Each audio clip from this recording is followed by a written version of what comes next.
ઘણા સમય બાદ મુન્દ્રામાં યોજાયેલો આઠમનો મેળો ગ્રામ્ય અને શહેરી વિસ્તારના લોકો માટે એક નવું આકર્ષણ બન્યો છે।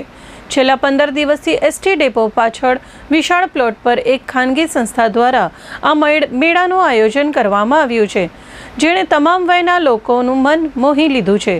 આ મેળામાં પ્રવેશ માટે વ્યક્તિ દીઠ ₹30ની ટિકિટ રાખવામાં આવી છે।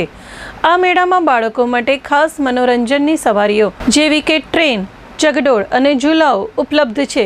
દરેક સવારી માટે અલગ અલગ ચાર્જ ચૂકવવાનો રહે છે। આ ઉપરાંત મેળામાં ખાણીપીણીના સ્ટોલ, પાપડ, મુખવાસ, આયુર્વેદિક દવાઓ અને રોજબરોજની જરૂરિયાતની વસ્તુઓના સ્ટોલ પણ છે।